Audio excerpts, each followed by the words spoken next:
Hi everyone, it's Heidi back with another reaction video to the latest episode of House of the Dragon. And it's Tuesday night, and we're here with my lovely panel as always. I've got Tatiana, Melendez is here, and I've got Shadowcatbacks is here. And we have a special guest tonight. Tim Fitzwater is our special guest of the night. Oh, Tatiana's coming in here. Here, she's caught in here. Oh, wait, why do I have two? Wait. I know, there you are. She's coming in hot and heavy there. Anyway, so this episode was the second of his name, I believe. Yes. And actually, it's funny because I was looking ahead and they haven't now named all of the episodes. So we do have that. I think I found it on the Wikia. So anyway, we're gonna be here for a few hours. Last week it was crazy. We were here for 5 hours, and it was a little bit nut bar. It was super fun though, right? But I'm sick. I have, like I was just telling everyone, I've got COVID. Justin Thomas, who also works as my editor, he's got COVID. Although we're not even anywhere near each other. It's just a coincidence. So I hope everyone's feeling well and doing well. But we will have a fun time for the next few hours. So before we get started, I'm just going to go around the room and everyone's going to introduce themselves. So Tatiana, why don't we start with you? You can tell everyone about yourself. Hello, dear people. How are you? I am, for those who don't know me, I am Tatiana. I am one of Lady Heidi's queens from Game of Thrones way back in the day, like in the olden days. I'm from Puerto Rico. I am Latina. And tonight I am commiserating with King Viserys and just getting some drinky on. Like he did in this last episode. So yeah. Viserys, he was like the MVP. He was like the Cersei MVP of that episode. Indeed he was. Yeah. So next we have Rebecca, Shadowcatbacks, who Rebecca, tell everybody about yourself. Hi everyone, I'm Rebecca, aka Shadowcatbacks. I have my Shadow Cat with me. She's gonna be very loud tonight. I'm I'm a film editor, I'm a nerd, and I'm very happy to be here. We're always happy to have you. And to balance out all our female energy, we have Tim here. Yeah, so I'm just a token guy is all I am. Token guy. Tim, we just met a little while ago, and I feel like we had a pretty good rapport, hit it off. And so I invited him to come and talk on this show, because we actually met on a Westworld stream. So Tim, why don't you tell everybody about yourself? All right, my name's Tim Fitzwater. I live in Houston, Texas. And you can check my TikTok out at Tim Fitz H2O. I make pretty decent videos, I'd say. And that's about it. And Tim, tell everyone how you got into doing TikTok. My daughter, actually. She's 15 at the time, and I got on there to make sure she was staying a nice young lady, and then it kind of blew up for me, like quick, like way quick. Was she surprised at how well your channel did? Yeah, I passed her up in like the first week. She's like, "What's going on here?" You know, that's amazing. TikToks are stupid, Dad. And then they almost 5,000 followers. That's so awesome. I also want to say hello to people in the chat. We've got Natural Selections here and Terra Incognita, Bodhi. I think is it Bodhi? Or Bodhe. Bodhe. Mara Caresse is also here. Mara Caresse? How do you say that? Look at us together again. Mara Caresse? She can tell us how you say that. Anyway, Therese? Yeah. Mara Therese, maybe. So anyway, what we're going to be talking about is the latest episode of House of the Dragon, second of his name, that just aired on Sunday night on HBO. If you guys haven't been, if this is your first time here, but if this is your first time, we also did the first 2 episodes. So this is the 3rd episode, and we will be doing weekly analysis, what is it? Roundup, response. What's the word, you guys? Reaction. I like the Roundup live stream. Sure. Cool. Oh, Imagination Realm is here. Hi, Imagination. Stop in to say hey. Very nice. It's like the first that you say. Hey. Baudet? Marcheries. I knew it. Marcheries. Okay. March. Marcheries. Okay. Perfect. All right. So let's just go around and have like a first reaction to this episode. Got a lot of really great fan response online, I noticed. Who wants to go first? We'll make this a democracy. Let's have Tim go first. Okay, Tim, why don't you go Yeah. first? So the first thing I noticed is I didn't know the crab feeder had grayscale. Like that's I didn't know those people like just lived around. You know, I thought they had to go to wherever and live amongst each other. But he's leading some people and like defeating armies with grayscale. And Damon touched him, but does he have it now? You know, when they were fighting, he touched him. So, and that's how Jorah got it in Game of Thrones. So, I mean, did it progress before Game of Thrones came out to where you know that's, now you can be touched by it, or you know?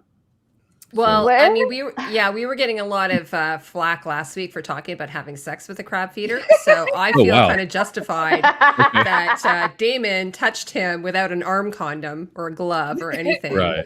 So yeah, no, it totally. He totally bareback. Bareback.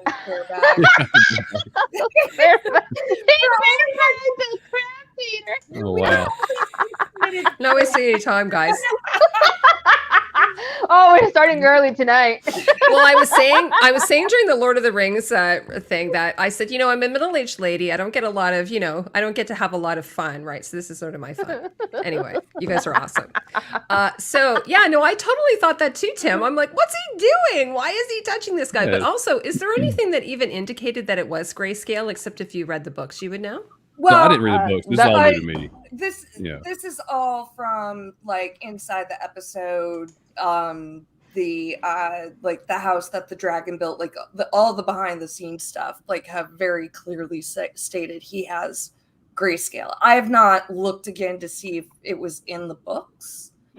I mean, I'm personally guessing it's like a Shireen, like it's either like a Shireen situation where she got grayscale and was just scarred from it and it wasn't going to kill her, or I mean, I don't think like a Damon grayscale you know, subplot is going to happen. Yeah, like although natural selection said grayscale isn't really explained well, Shireen had grayscale as well. The Valyrians don't get sick, so Damon will not get grayscale. I beg to differ. Yeah, I'm because gonna I know because in I think it's Fire and Blood. It's like a Targaryen, Maegelle Targaryen. She was, I think, it was a Septa. She died of grayscale, and plus King Daeron and his sons, they died of a plague, so they're not immune to sickness. Yeah. However, Yeah. maybe it's like a Shireen situation where because Shireen didn't die of grayscale, but that's because of her dad Stannis. Thank you, Stannis the Manus. Oh my God, He gave us- Rebecca! I can't believe you didn't say that. I mean, I'm waiting, but I'm just shaking my head like Stannis the Manus, he went everywhere and like brought all the maesters and everyone he thought possible to cure her, and somehow they did something that cured her of the grayscale. That's why while she's scarred, she's not afflicted with it anymore. Mm-hmm. Maybe that's what happened to Crab Feeder. Maybe he had, but in his case he was more advanced. Maybe it was like Dora and he just had a Sam who read some books and found the cream. Well, he still has it on the skin though. Like I know, I didn't notice it the first week. You know, the first time it showed him, I didn't notice it.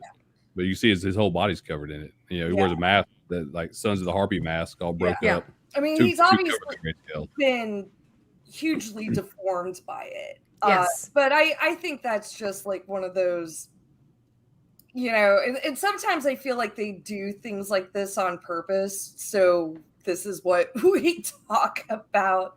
But Right. Oh, hey, Edward. Thanks so much. That's really lovely. I appreciate it. so grayscale, and I don't remember who, but grayscale was very specific. Like grayscale is a magical disease that the Targaryens are definitely not immune to. Like Tatiana said, like the one Targaryen who became a silent sister was treating, or Septa got grayscale and died because she was, treating people.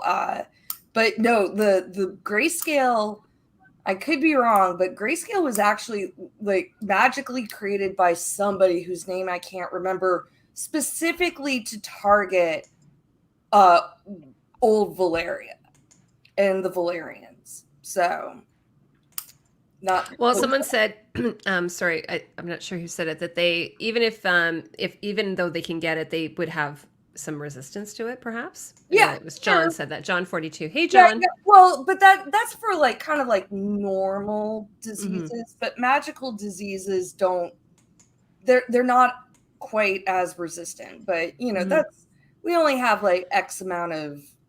I just think it could have been resolved by him wearing gloves. That's just, they could have just but, had him wearing gloves, and then people wouldn't be going, because I think it was honestly an oversight of the.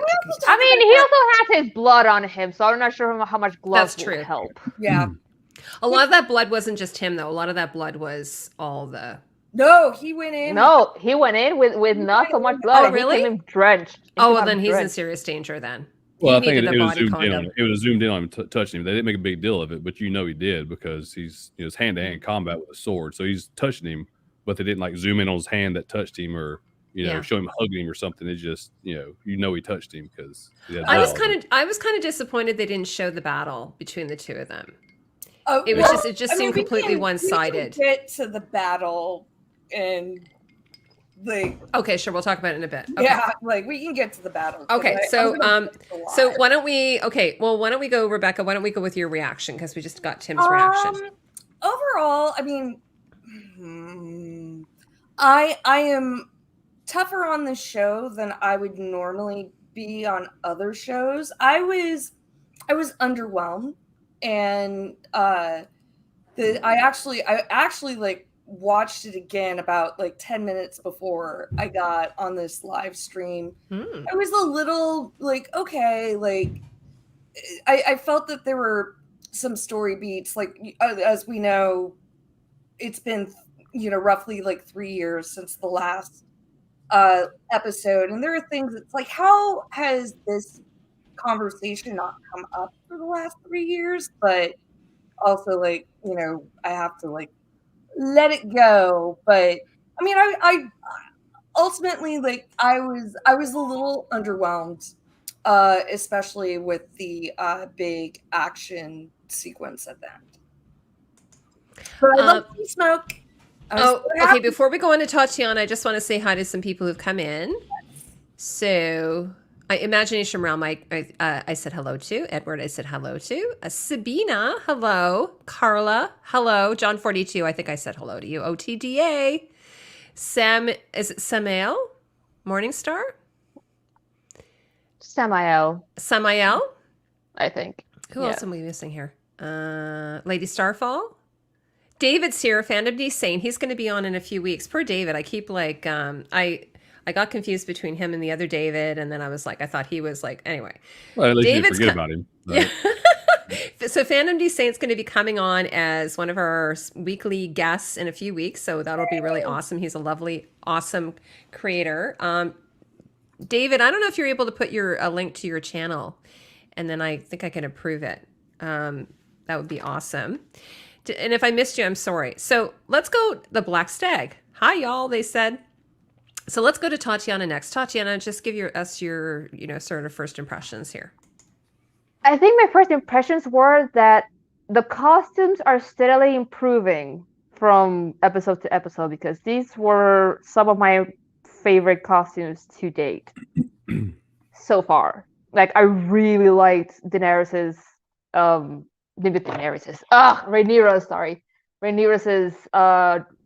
hunting outfit. Like, mwah. As for the episode itself, I have to say the standout is definitely Viserys, Petty Considine. That man deserves an Emmy because he's so goddamn good. And when he was like drinking on his throne in the hunt while everyone was talking in his tent, and he was just sitting there drinking, all I could think of was, One is the loneliest number that you ever knew. Two can be as bad as one, but the loneliest number is the number one. That's all I could think about when I saw it. I'm gonna edit that and use that. We're gonna use that. Hey guys, we'll edit that. That was awesome. I loved it so much. I mean, That's but great. No, I that know it was it, weird. They really basically. isolated him, right? You know, it added to that sense of isolation that he's feeling, right? I thought it was great Yeah, too. yeah, and Damon, like the battle itself was a bit disappointing, but how it started was really good.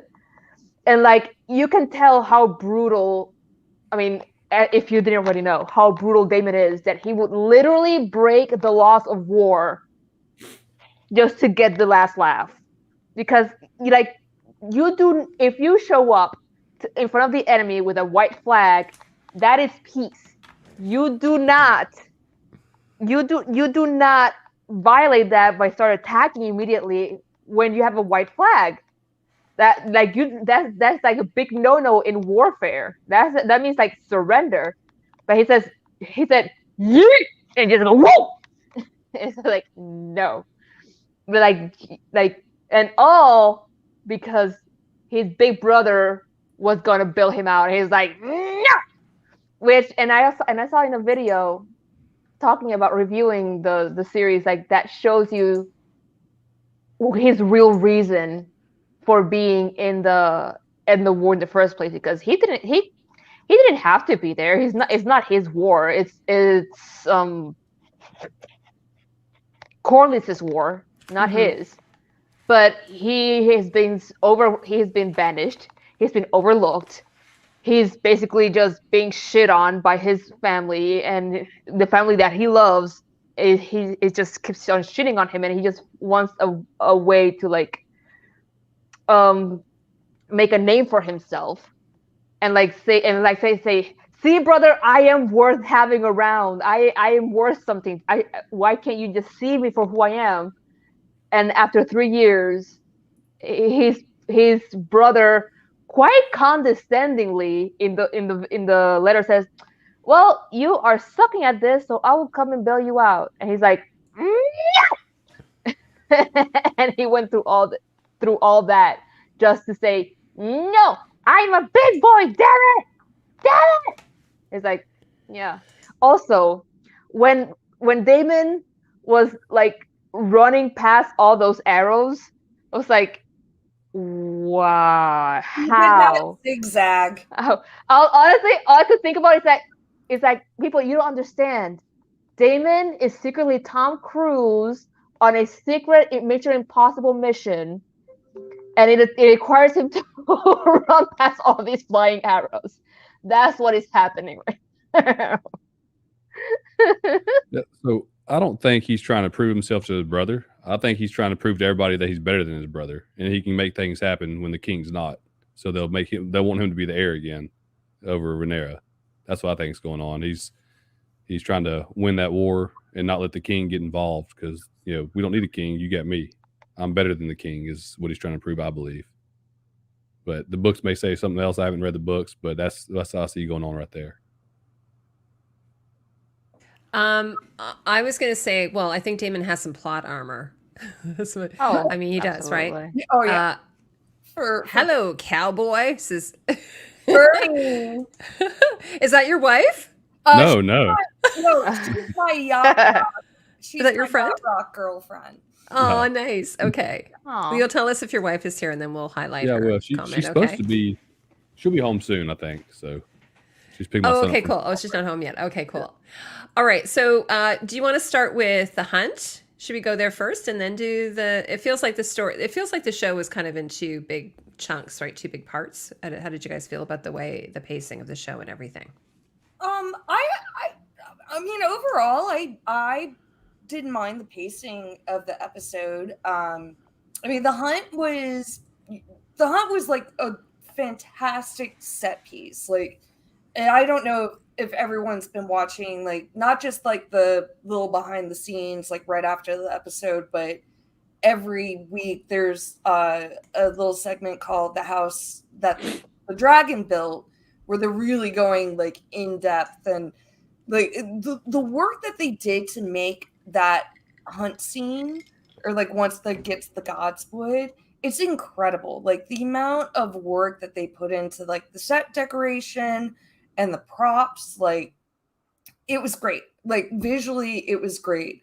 I'm kind of faltering on how I feel like the show is looking overall. I'm talking like very specifically like color grading. Like there's a richness that it's lacking, but I need to like go back and watch like old Game of Thrones episodes to see, you know, but also like this is a new show that gets to like dictate their own style. But I mean, I like the hunt scene was interesting, and definitely Viserys is the standout. Patty Constantine is the standout. You know, he's drunk Viserys, like seems like not that fun. You know, he's a sad drunk man. But oh yeah, the old SUV. But you know, I thought it was good. Like we got to meet a lot of new characters. Well, maybe not a lot of new characters, but we definitely saw a few characters who are going to be very important in the story moving forward.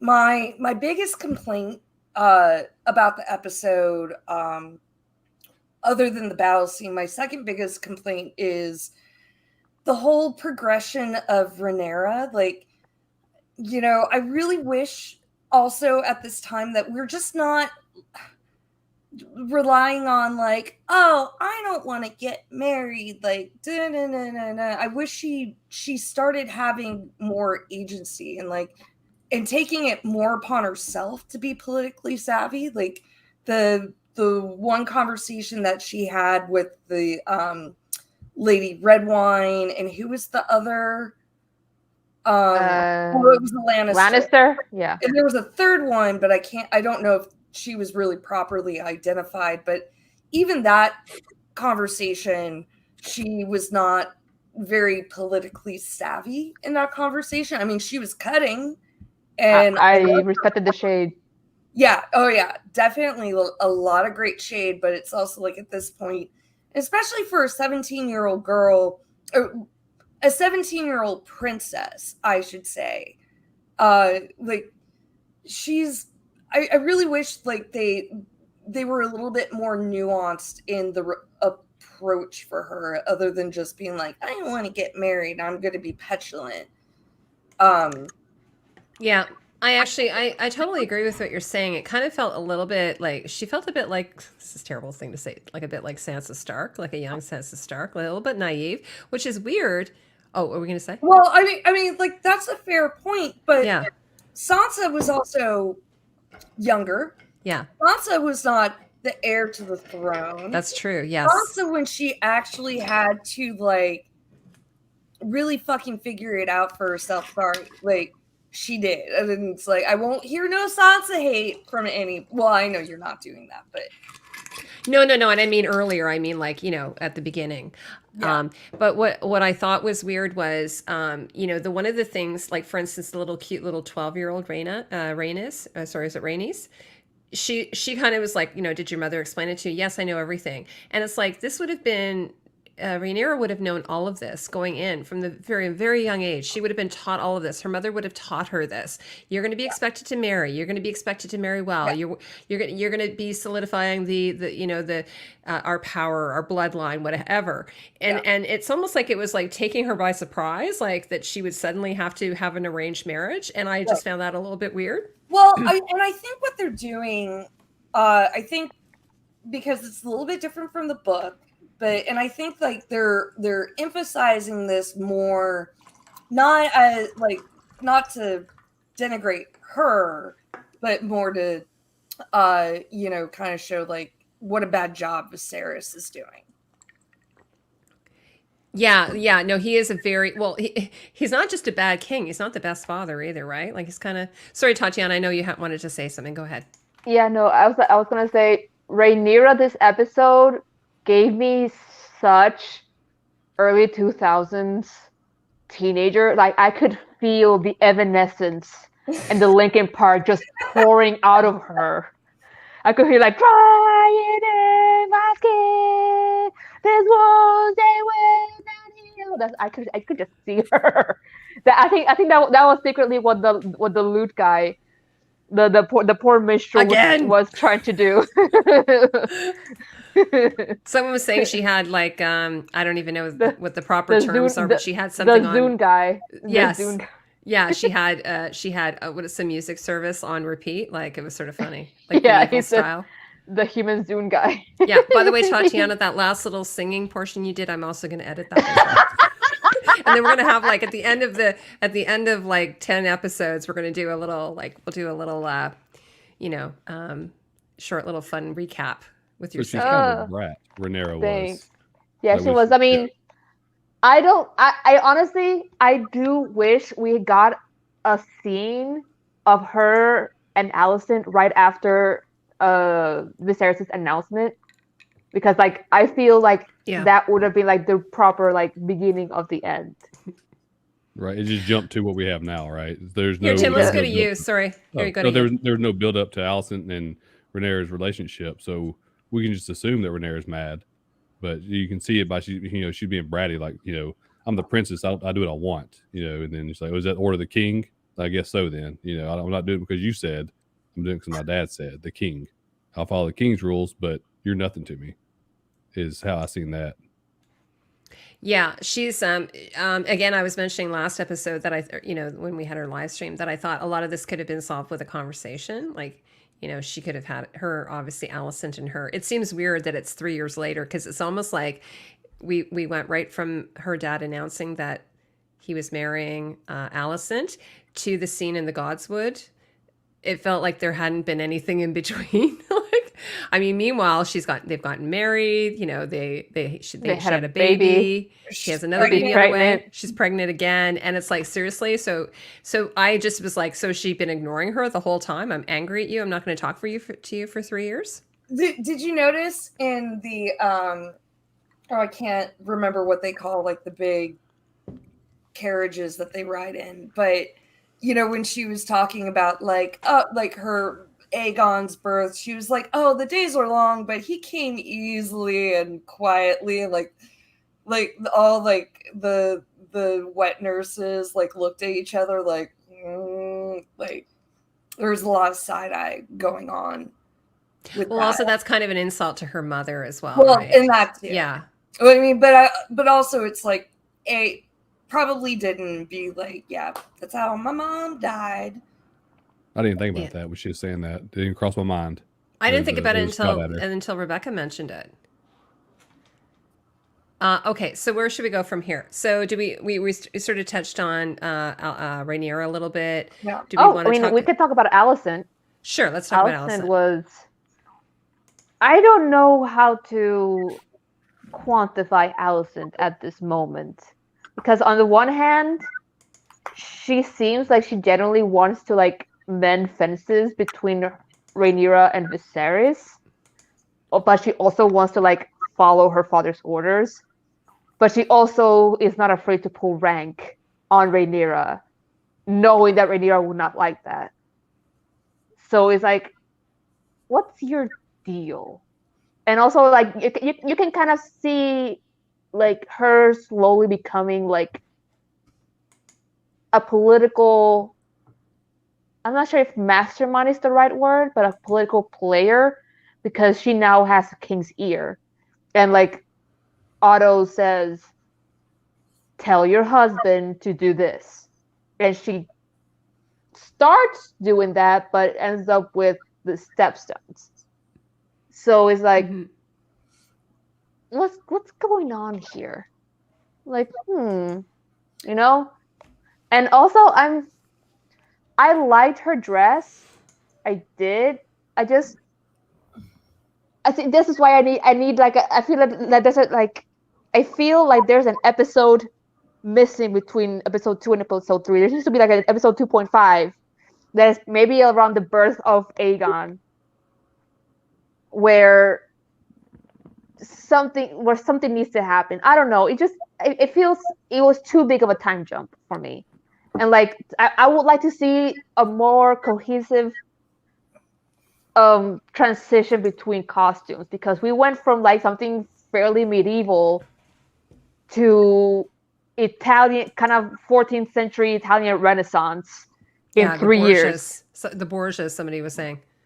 Yeah, I was it was like it felt like pre-Tudor era costumes. I'm like, because I'm not sure, I don't think it's fully Borgia. It's more like pre-Tudor, like early 14th century, early 15th century. Sorry, that's what I was gonna say. Early 15th century, and I was like, how do you get from this to this in 3 years?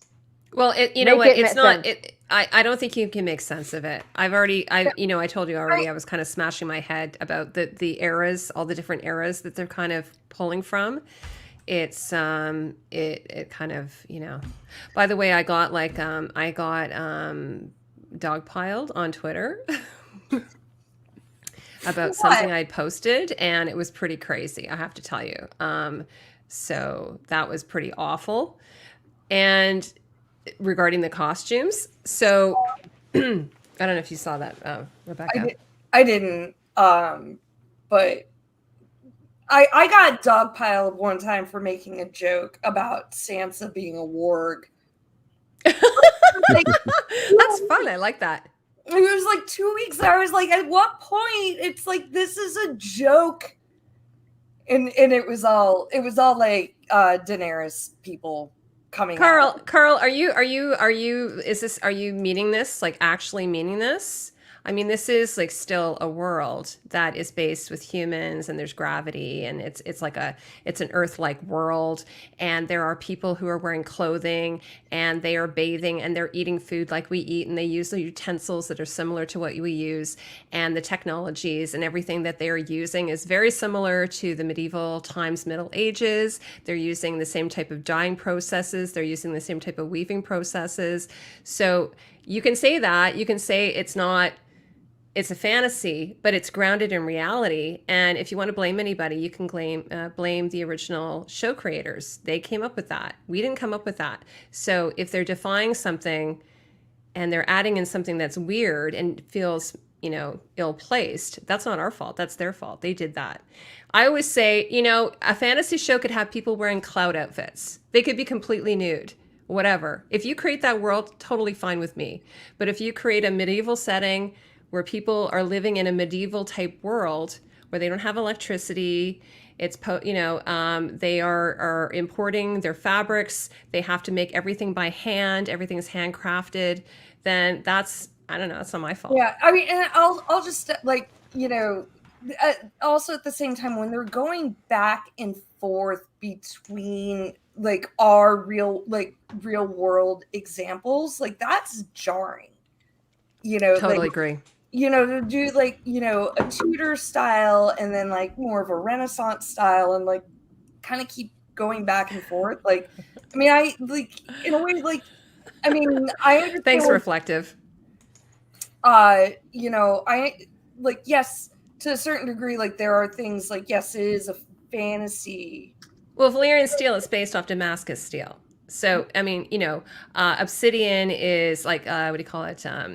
Dragon glass is based off of obsidian. So George has used real life examples. Historically speaking, House of the Dragon is based off an actual story that happened in the 12th century.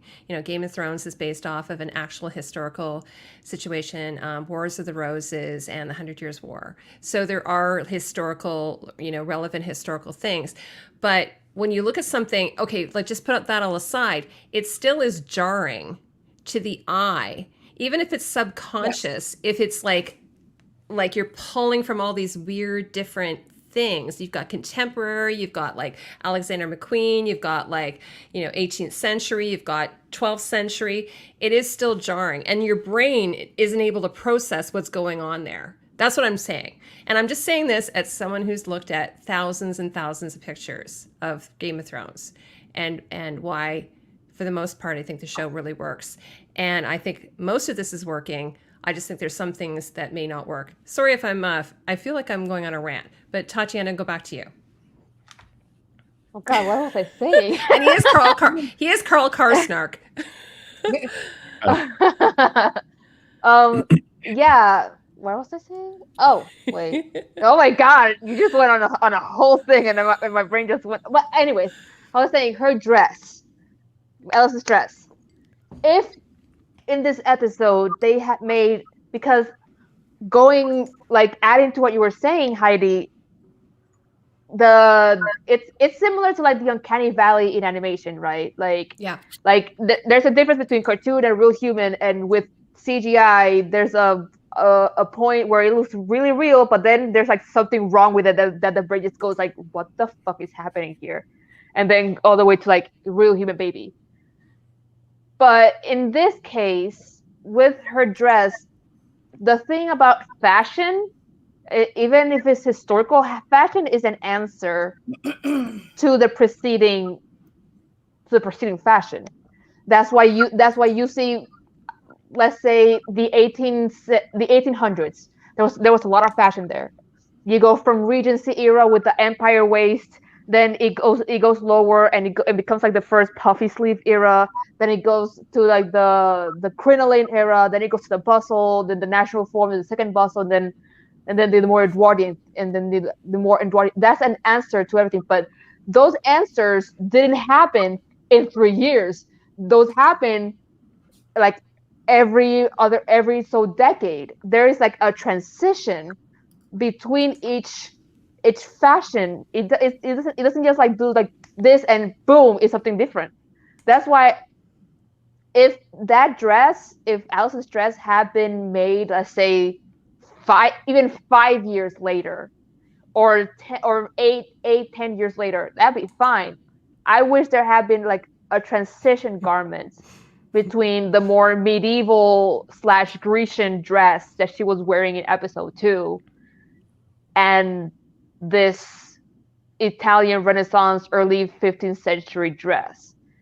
Because at least for us, Heidi, me, who are, if not costume designers, costume enthusiasts, we're going to notice this doesn't seem right. It seems like too big of a leap, especially compared to Rhaenyra, who is pretty consistent throughout from episode 1 to episode 3, especially with that like red and yellow brocade dress that she wears when she goes to talk to Viserys once they go back to the Red Keep, which probably is like one of my favorite dresses that she's worn so far too. Like there's a consistency there. There's like a progression. Like you can see she now wears hanging sleeves. There's maybe something different, but that compared to like the jump that Alicent did, it doesn't mesh in my mind. And yeah, I get it. It's fantasy. It doesn't have to adhere to like history necessarily because it's a fantasy, but it should adhere to the rules of its own history, and the rules that have been placed in the show. Can the fashion evolve? Of course. We saw that with Game of Thrones, with Cersei, and Sansa even. But their evolution was gradual and made sense within the psychology of the character. With Alicent, I don't think it does as much. And that's what I'm gonna say. Awesome. Go ahead, Rebecca. Said something about like the costumes being regional, like other than in the battle scene, like that was something like very like I thought Game of Thrones did very well because we actually like went to the different regions. But at this point, like, you know, we're not really traveling much. Yeah, we're not traveling much. Like, even though Alicent is from, you know, the Reach, she also was born in the Red Keep, so she probably actually hasn't ever been to the Reach. or to High Garden, or yeah, to Old Town rather. Yeah. Sorry, I was going to. Tim, you don't have to comment on the costumes, but what do you think of this idea of a No, show? And sorry, and I know I went on a bit of a rant. The only reason why is I get attacked a lot in the comment section about it, and so I'm very sensitive to it. And also, I'm if anybody doesn't know and you're joining us, I have COVID, so I'm a little bit not feeling well. I just want to say hello to. I love saying this person's name, Plantageneris. Although Carl Karstock said, like, we're just talking tutors. You might not be welcome, which I appreciate so much. And also, I think that Carl, someone said, I think his name is Karsnark, right? So he might just be bending my arm a little bit. I said Karstark, but Karsnark. His name is Karsnark. Yeah. So I did want to say she wears her mom's dresses, and those would be more regional. No, I think it's just the one dress that it was her mom's. There's no mention that the other dresses, like definitely the one the Targaryen dress she wears, would definitely not have been her mother's. What house is her mother, by the way? Do you guys know offhand? Who Rhaenyra's? No, Allison's mother, Allison Hightower's mother. Do you know what? You're gonna look it up? Okay. Yeah. So Tim, what do you think of this idea that it needs to kind of be cohesive, or I don't know, maybe you think this is all crap as well. What are your thoughts on this? As far as costumes go, I think not just costumes, just the whole, the whole world, I suppose. Okay. So it's a fantasy, so it can do whatever they want to do, right? It's medieval style. All of it looks medieval to me, right? So I can't tell the difference between what era it's from. I think there's not a huge demographic of people that can. Of course you guys do because y'all do costumes and all that, but I never noticed anything. I did notice that Rhaenyra was wearing like a dragon rider costume when she was by the God's tree. Yep. She finally had something on that made her look like a dragon rider, and I like that. Like I tell my wife, finally they put her in something you'd expect a dragon rider to wear. But as far as staying to a theme, right? It's the same theme the whole time. I don't think there's anything wrong with what they're doing as far as jumping from era to era, whatever. To me, it all looks the same, to be honest. And this is the thing. Okay, so this is the thing, and what I believe, like for instance, I'll sometimes point something out, and someone will be like, "Oh yeah," like for instance, Tatiana, we've been talking about some of the ill-fitting outfits, and people are like, "Yeah, I was looking at it and I couldn't quite figure out what was going on." It's like, yeah, they're not quite fitting right. The costumes aren't quite fitting right on some of the characters, and I think it's sort of like what like I don't know anything about editing or like filters or anything. I did notice with Game of Thrones just because it got so dark, towards the end. So that's why when Rebecca's talking about it, that so these are the things I'll be like, there's something quite not right, like, but I can't like put my finger on it. So it's sort of like, for me, that's the same with the costumes and the sets and the set decor and the furniture and all that. When I look at something and if it looks sort of like weird, that's the reason for me. And I think some people will watch it and go, it just feels off for some reason. So Rebecca, you want to talk? To report back, Allison's Rebecca. mom is unnamed. Oh, really? No one knows who her mom is. Even in the books. Maybe she was a whore. Well, who? Whore. That's a Sopranos reference, but no. So she was probably, like, I saw someone in the chat. She's probably a Florent, or she's probably like from a house in the Reach. I mean, he was his son, so he probably didn't necessarily like if he married before he became Hand of the King. Although, I mean, like, because he was hand under Jaehaerys, you remember? So. Who knows? She was just like a cute lady from the Reach. Maiden. Oh my God, Carl and I agree on something. Carl, I'm going to give you a big hug for this. He says, I really like Otto's dark green armor in episode 2. Best so far, I think. Okay, buddy, you and I are like on the same page. I thought it was great armor as well. We're friends again, Carl. We're friends again. Yes. Okay. We forgive you somewhat. Yes. Such a You have bitch. you have to just take me with a grain of salt tonight too, because I'm like not feeling well. Yeah, she has COVID. Also, So I have everyone COVID. like being mean to Heidi. I'm like, plowing through, and I'm drinking. It was like before stream. I was like, should I drink? I said to my husband, should I drink? Oh fuck it, I'm gonna drink. I might as well just drink. now you know you can sleep all day tomorrow. I can't. I have to work. Oh, You have COVID. You work with COVID? I'm working from home. Oh, okay. Yeah, so- I have to work though. Yeah, I they know. like me. They There's so many times I'm still the last person that I know. Like everybody, I have not gotten COVID. I thought you had it. I thought you had COVID toes. No, I was like paranoid that I had COVID toes. Oh, okay. it's But you just didn't like, actually. No, it's just like my eczema is just now on my feet. Oh, I thought you actually had it. No, you never I did mean, have it. Even worse, COVID I thought toes? oh yeah, You can that get was- COVID toes, like well, red like, toes. When you have like Oh, okay. viruses, That's new. yeah, look it up. It's fun. Like if anybody has like a thing about feet, look up COVID toes. But no, I have yet to have. Who's Yeah. Otto's brother? Was he in the Otto's episode? brother was he was the one like that Otto was talking to. He was like, oh, During he's Aegon's very birthday. cute. And he was like, Oh my god. Okay. Oh my god, I didn't even Yeah, realize because that. Otto is not. He's the second son. Yeah. So And yet Otto he's is the hand of the not king. His brother must really hate that.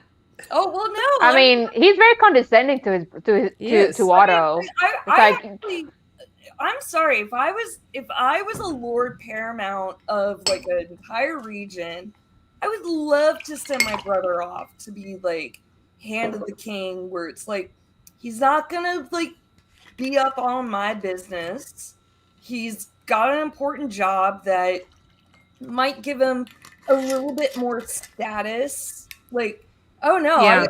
I if I was a Lord Paramount of a house or a big region, I would love for my little brother to like be the hand of the king. It's like you go. Do I that. actually, and also Tatiana, I don't know if you noticed his costume. He had a pretty nice costume and a really nice, almost Stannis like Yeah. cloak. Did you notice that? Yeah, like I think this is like literally the first time I actually noticed Otto's costumes, Yeah. because other times I'm like, but this time It was he's like, it was he really looked nice. I good. really liked it.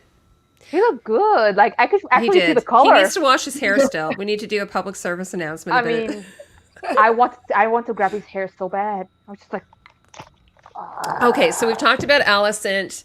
And do you guys have anything else to add? I mean, people were like, is she I don't know, it's a really impossible situation, I think, for her. That's my personal opinion. Well, I mean, it's an impossible situation, but oh, hi. Hello.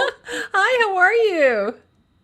He said hello. Hello. oh, Tell her to come. Oh, because he has his headphones on. Yeah, Oh, yeah. and there's one of your kids Yeah, that's my son. walking He's by. a little man child. He's larger than I am now. That's awesome. I love it. It happens.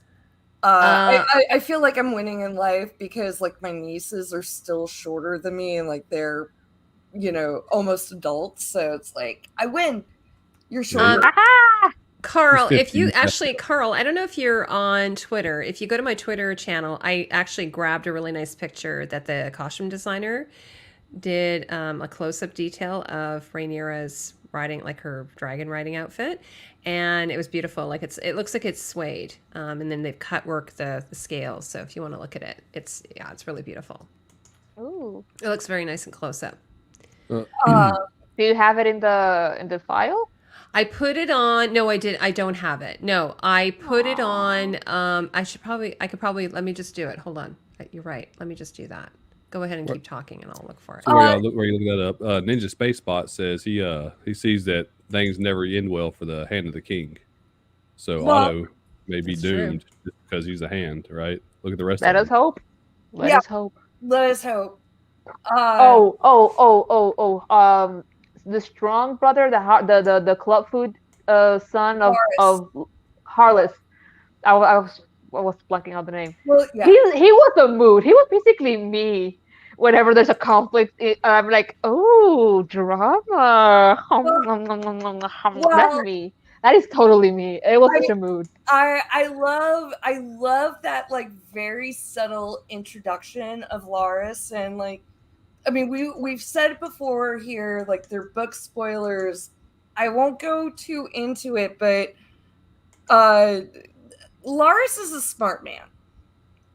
And he definitely knew, like, I know where all the information's gonna come down, especially because like Viserys, like early on, like, you know, when like the other Lannister twin came in and was like, the stepstones, he's like, yeah, fuck that shit. And you know, and like he's like, I don't want to be politicking, and it's like, well, I'm gonna, like, Lars is like, I'm gonna go where the action is, which is the ladies of the court. I thought that was a really great subtle introduction to give us an idea of like who Laris is going to be later on in the like presumably in the show, and how he is in the books. Yeah. Oh, and Jason Lannister was such a Chad. I was like, Yeah, he was a loser. He gave off such big Andrew Tate energy. Like it's at one point I thought he was going to be like, it's like, you want a man of high value. Like I really thought he was going to. I was waiting for him to say, and I have a big penis. I was waiting for him to say that. I was just waiting for him to say that. Yeah. I can put a dragon pit and Castle Rock. You know, it's like flexing at how much money he has. Yeah. What color's your Bugatti? Well, you know, what color's your dragon pit? And that gaudy ass spear. Oh my god. That Speaking of which, so did y'all extra. see Viserys when he held it? His fingers was up. I think he lost fingers. Oh yeah, he lost two fingers. Lost the finger. He lost two He fingers. had a hard time stabbing that stag. Some like another stream pointed it out, like I guess like the conversation between him and Allison at the bonfire, he's not wearing gloves.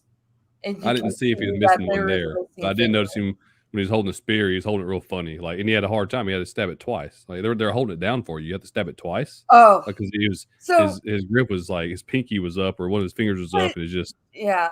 But weird. Do you think that's the grip, or is that like that he's not really a true king and he can't really? Yeah, he's been a king for so many years, and you know, I'm sure he grew up hunting, and it's not the first hunt he's been on, right? Is that hunting?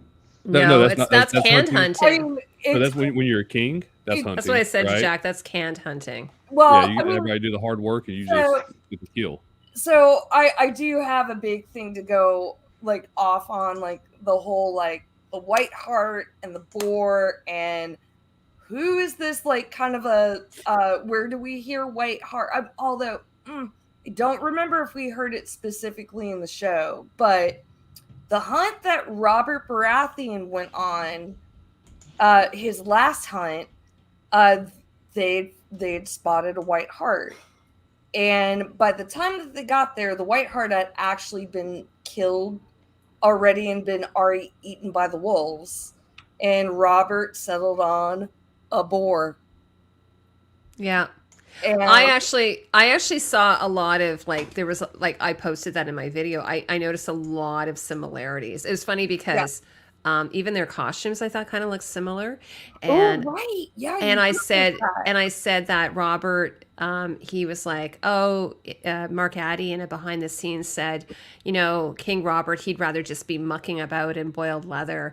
And it was almost like they did sort of a bit of a parallel there, I found. Did you guys think that too? Yeah, I mean, like, yes and no. Like, it's not super direct. Like, first off, I don't think Robert Baratheon, for all of his fucking faults, I don't think Robert Baratheon would have been happy to, like, come up and have, like, all these courtiers, like, stringing up, like, you know, like, an 18-point buck like that. Like, I don't think, like, Robert... No, he wouldn't.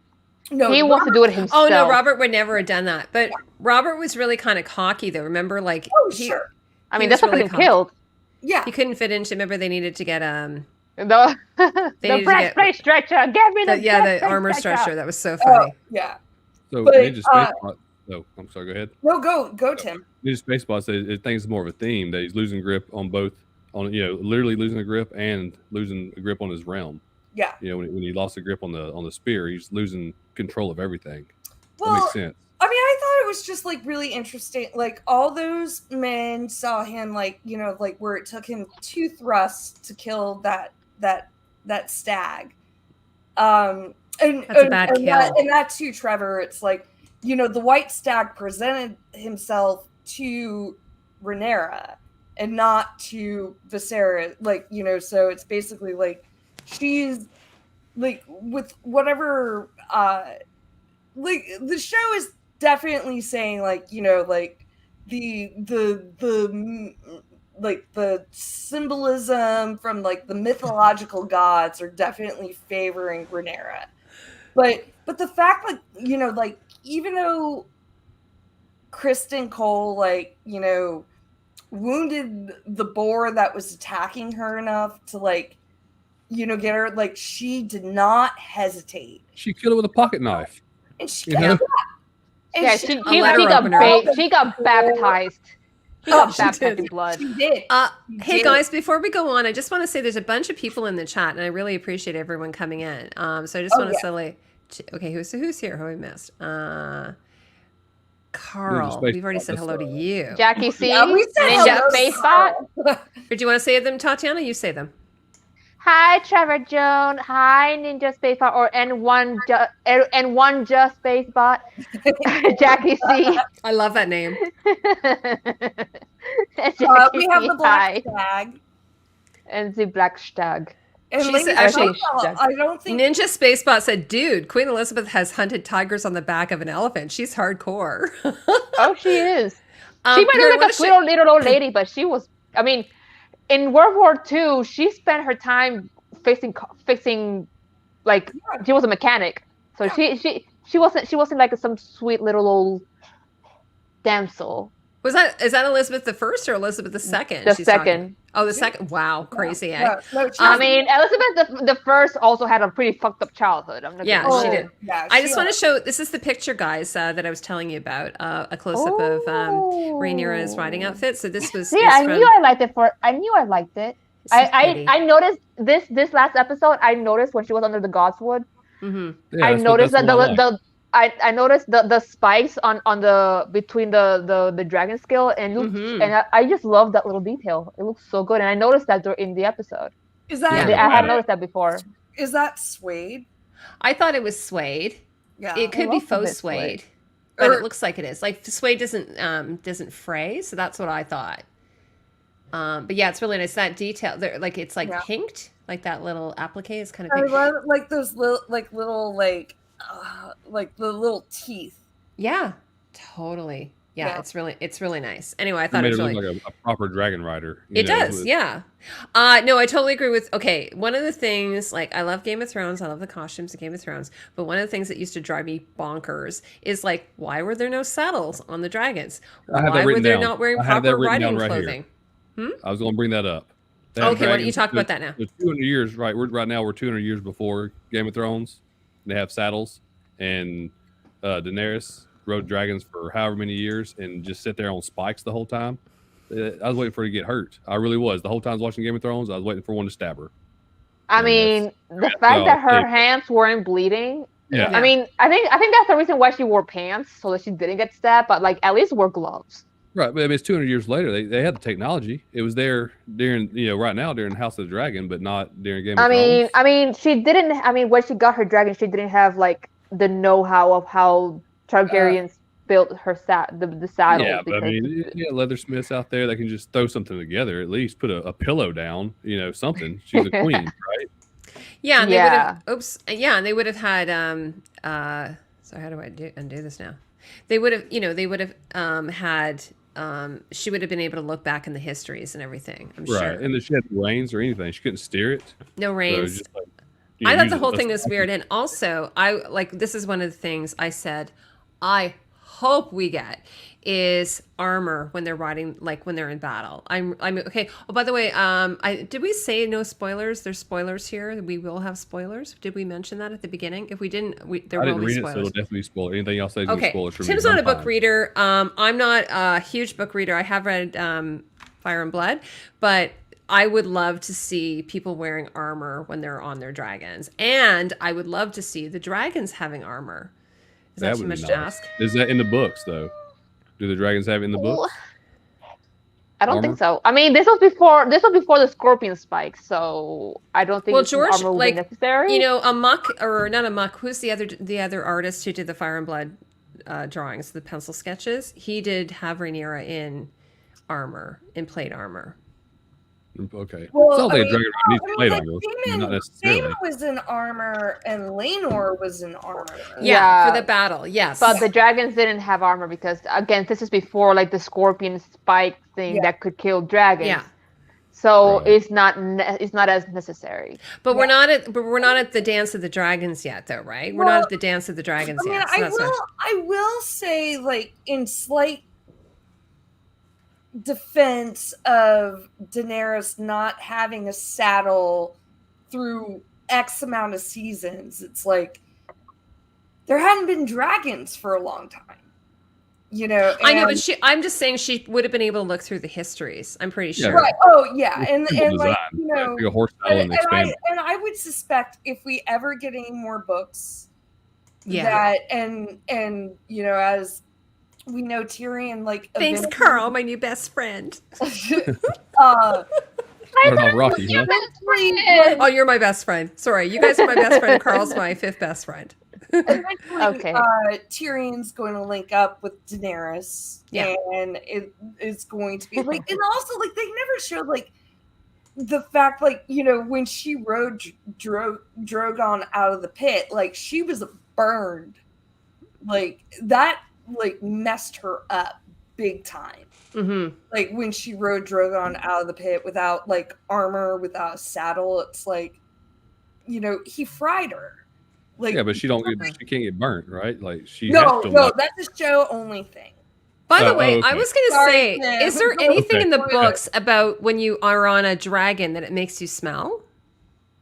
Like dragons emit like an oil or something? They're No. pheromones when they're in heat. Pheromones? They have to smell. I mean, They make they're you smell huge animals. stinky? It's like, I mean, they're like animals. They're like any other animal. If you ride a horse, you're gonna smell like a horse. Yeah. So, but lizards and snakes don't. Well, snakes do smell, I guess. yeah, But no, I've had they lizards and don't. aquariums that stink. I mean, they don't mention it in like the main series because like the only person who's been on Dragon the main series is Daenerys, but I don't recall anything in Fire and Blood talking about like Reflective rambling. She's sorry if I'm starting to slur now because I'm drinking.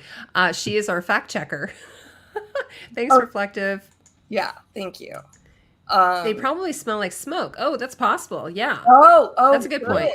Good. No, I'm just saying that because her mother mentioned it when she came in. Like, you're like if you go to a bonfire and like the next day it's like your clothes are like, oh, That's wood smokes. That's a well, different but kind. like it might be a combo of wood and like horse. Yeah. They smell like cedar. They don't smell burn. like Nordic cherry pine. Yeah. Georgia. I think it would be interesting to know, and if every like dragon had a different smell, kind of have the different like colors and different like flames. That would be cool. So Cool. can Eh? we talk That'd be about cute. dragons? We should do a webinar on the smells of We dragons. can talk about I mean, I like sea smoke. I like how sea Oh yeah. smoke looks. Okay. So let's talk about the dragons. Yeah, let's talk about the dragons. We've only seen 3 so far, right? Yeah. And I really wish we had like a better like grand shot of sea smoke. Me too. Yeah. All right, so my biggest complaint of the battle sequence was the you know, like Damon looked great, like he comes in and he like offers up Dark Sister and like faux surrender, and we can go on and on about like him, you know, going in with like the white flag. We can talk all like, why did it take 3 years for them to figure this plan out? But whatever. And like it was great. And then all of a sudden, like, you know, just like there was a weird the editing, and I'm really disappointed because the director that they had for this episode, like he's a action guy. Who was it? Who was the Oh, director? it's the same guy from episode 2. His name is Greg. It begins with a Greg Y. Smith? No, it begins with a Y. I believe. Oh, okay. Yeah. He didn't work on Game of Thrones, though, right?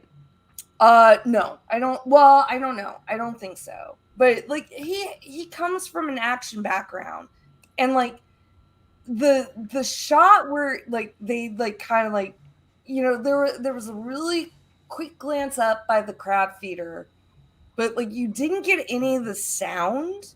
My other big complaint about the whole battle sequence was that they relied too much on the music and like not enough on sound design, and like they did not build up like the reveal of sea smoke. Mm-hmm.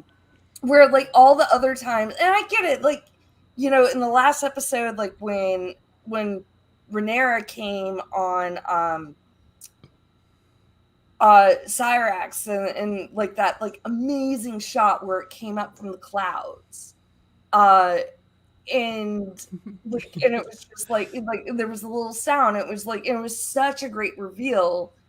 You know, I can imagine like they didn't want to do that again, but it was just all of a sudden it's like on this close up of Damon, it's on a close up of the crab feeder who just looks up for a second. You don't even hear a sound, and all of a sudden there's a close up of like a fire blaze, and it's like, I'm sorry, it did not work. But then we got Sea Smoke, and I really like Rhaenyra on Sea Smoke. Like that guy knows how to ride a dragon. He was having the time of his life. I was like, yes, that's what you do. You go, bitch. It's like, and the way he says Dakaris. Like, he doesn't say Dakaris, he says Dakaris. Like he gives it a little bit of a gives it some oomph. Somebody was saying, here it is. Millie, Jeff said, Millie said that what she thought they smell like in the official podcast. Would you mind telling us what she said? Because I didn't watch the official podcast. I'm weary of listening to any official HBO podcasts. Well, I tend to stay away from that stuff because, I just don't like. I don't know about you guys. I just don't tend to watch the official stuff. Even like, you know, it's the same. I'm noticing all these groups are doing, all of these shows are doing these behind the scenes, and I'm like, I want you to tell me the story in the show. Like, I don't want to have to go behind the scenes all the time. I know, like, it's fine or whatever if you want to delve deeper, but I kind of want to know what's going on in the show. Like, I want to know what the smell of the dragon is in the show. Do you feel that this show is? Do you feel that this show is really like relying on like book readers? Like, do you think that the show is like glossing, like it's not like, you know, directing itself at like a more general audience? I hope they're not directing it towards book readers, because I'm lost. I'll be lost the whole season, the whole series. I'll be lost. But are you lost now? No, I'm not. Yeah. There's just some things I don't know that you guys already do, but like it's new to me. But you know, you can tell me before, but you know, I get to see it every week. So, but hopefully that's not what they're doing as they progress. So right now, Tim, like, what are your favorite parts of the series? I like when Rhaenyra went and got the egg back. That was the most gangster shit I've ever seen. Like, she went in front of all these armed men with swords and, you know, badass people. It was like, uncle, you know, you have to kill me. Can you do that? Like, she knew without a shadow of a doubt that she had him against the ropes, and she had him by the balls. Yeah, she had him by the balls, and he couldn't do nothing about it, because that's, you know, at the end of the day, it's her uncle. You know, he not raised that's her, her uncle. You know, that's his niece, and he wants her in a non-uncle way. Yeah, Yeah. But that's a whole nother story. But that's probably my favorite scene of the whole thing. It was that, because she just, you know, came in like a badass. Yeah, I like someone was Rhaenyra. saying, like the point of view of House of the Dragon is from an unreliable narrator. So what we're seeing, I'm trying to figure out what what do you guys think the POV of this story is? Is it omniscient? Is it third person? Is it first person? What do you guys like? I think Rhaenyra is the main Yeah, character. I agree. So Yeah. we're while we are seeing sympathetic sides to people like Alicent and Daemon, and well, no, not Otto. Otto's just a dick. But even though they're trying to like make us sympathize or empathize with Daemon and Alicent, for example, the let's say the writers are very much Team Black. That's how I see it, because it's her story more than anything else. I think I will push back. Like, I think like our first. Well, I mean, it's from the show's point of view. It's an omniscient thing. Mm-hmm. I think our main character for season 1 is actually Viserys. I think because I think at this point we all know, like, Viserys is not eventually is not going to be around. So I think like we're staying more in Viserys's world, and I can actually like, now that I'm thinking about it and you put it to me, it's like I think Viserys is really the main character of season 1, because Probably. yeah, He's like a Ned Stark, basically. I think that's a great point, because one of the things that we noticed in Game of Thrones is that we followed several characters. There were several POV characters throughout Game of Thrones, whereas in this one, we're all staying in this one little world. And even though we kind of go off on little, we went off a little bit with Daemon there, it does kind of feel like he is the main character, at least for now, right? And then we'll see where it's almost like we'll see where it then picks up from. So yeah. I think that's a really good point of view. I mean, I think it's like at this point, it's like this is where we're going to, like, they might as well like keep on Viserys's, path right now, because at some point he's going to be gone. Mm-hmm. And, and then like, the action really, spoiler alert, the action really picks up like once he's gone. Right. I think Rhaenyra will take over. Yeah, Tim, Tim, I hope that's not spoiling it for you. No. Yeah, I assume he's going to die. It's kind of understood. He's unhealthy. He's getting drunk, so he's just pain right now, right? Like, mentally and physically. The other thing is, I noticed in the, like, I had said, or I think I saw something about Paddy Cosendine. I'm sorry if I'm saying his name wrong, but he talked about how he has an ailment, and I think there's been some chatter about whether it was diabetes. Like, that's why he would have had to have his fingers amputated. That's why he has a sore on the back. So, I'm surprised he's allowed to drink. I'm surprised the Maesters are okay with him drinking. But he's king. He's the king. Yeah, right. He's not really long for this world. I think that's sort of the idea. And, like, how much do they like?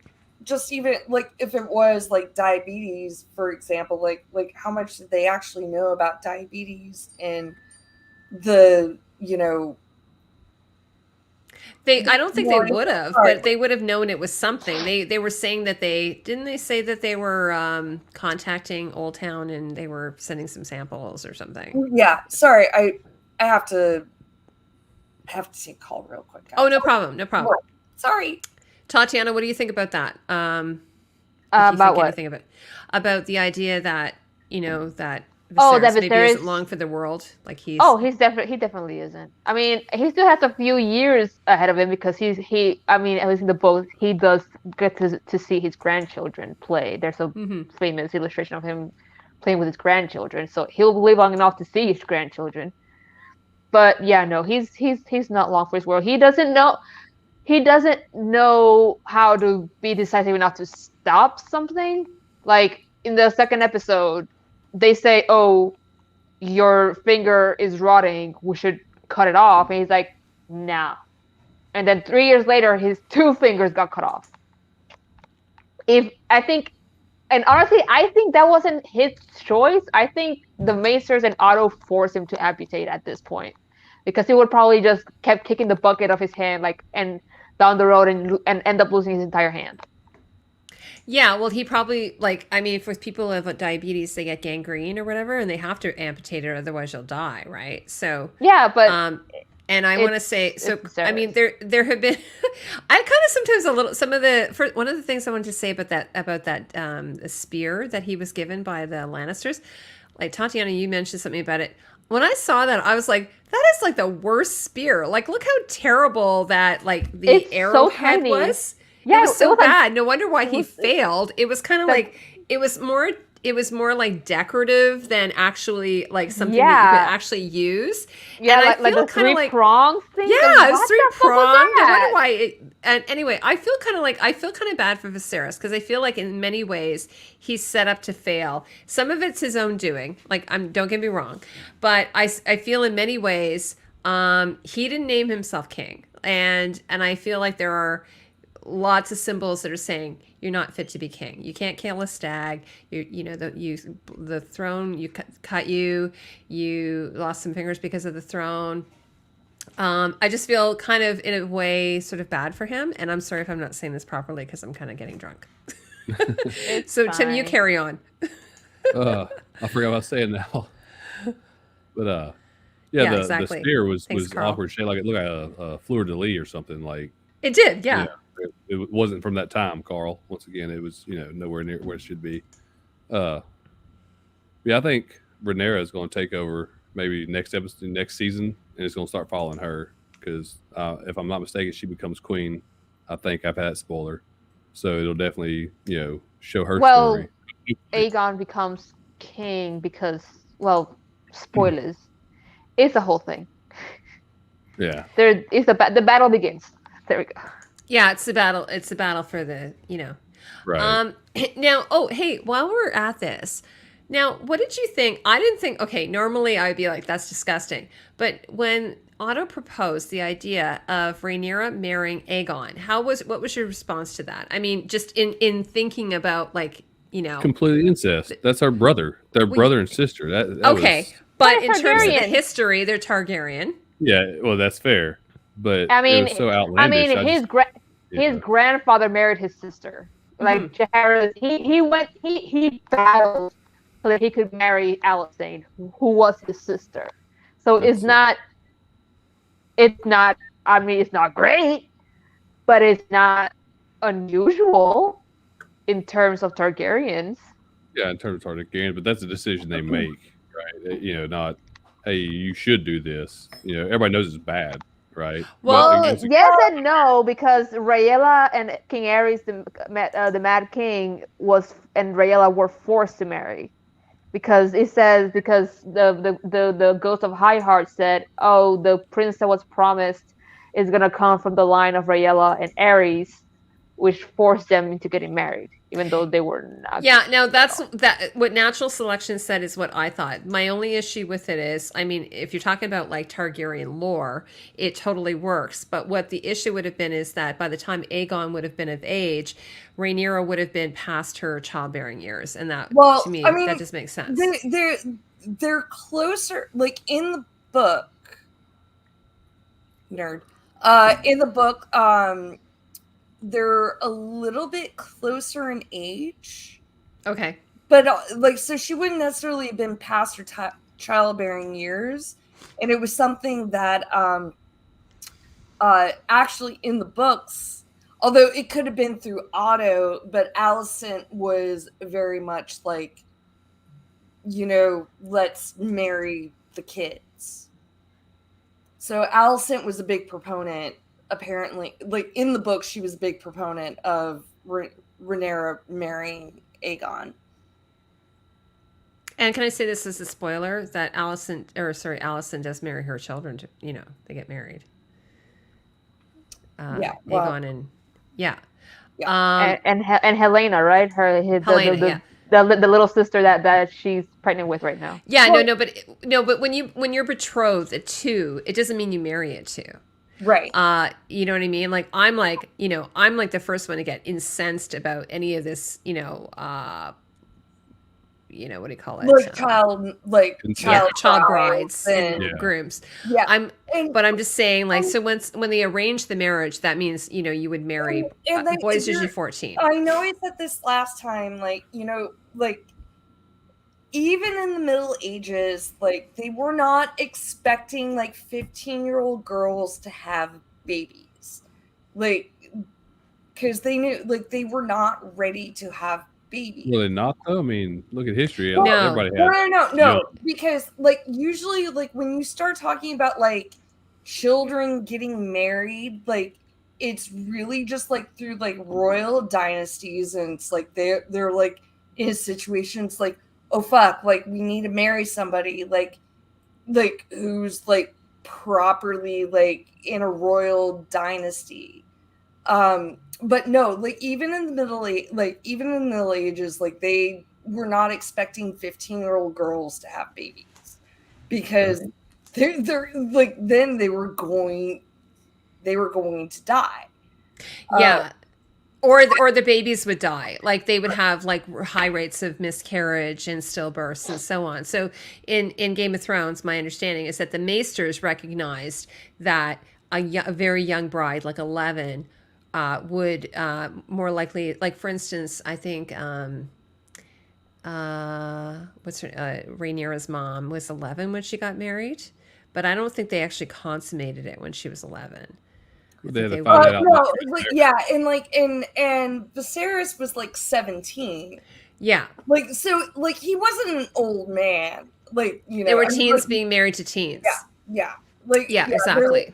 They were like young kids getting married to young kids, but like it was generally assumed it's like, okay, like you're married, but the consummation doesn't happen until, and like and when it happened and was like, okay, you need to have kids now, it obviously affected like royal women a little differently than like this.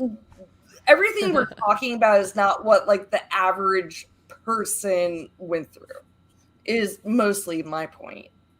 Right. Yeah, it's more royalty. The other thing is that I was going to say, in the show, like Viserys is much older than he is in the books. In the books, he's actually not even 30. So he's much younger. So he would have been 17 maybe when Rhaenyra was born, or maybe 18. So he would actually be quite young. Yeah, I mean, well, okay, hold on. Oh my God, Carl. Figure this out. Yeah, so that's one of the things I was like, what is going on with Paddy Cosson dying? Because and then the Dragon Demand said, oh, they're going to de-age him, but they didn't. So it kind of made it a little bit weird. But I also, think they were only going to de-age him during like the Great Council scene. Well, they didn't do a very good job. No, they did. Yeah, or Allison, or not Allison, but Rhaenys, and none of them look de-aged. So I think he's supposed to be like in his 20s, and then Rhaenyra's mom's supposed to be in her 20s as well when she dies, in the books at any rate. So they aged them up. It's just like, I guess you can maybe buy that Viserys is in his 40s, but the actor is actually 50. Don't get me wrong, he's a handsome guy. Viserys?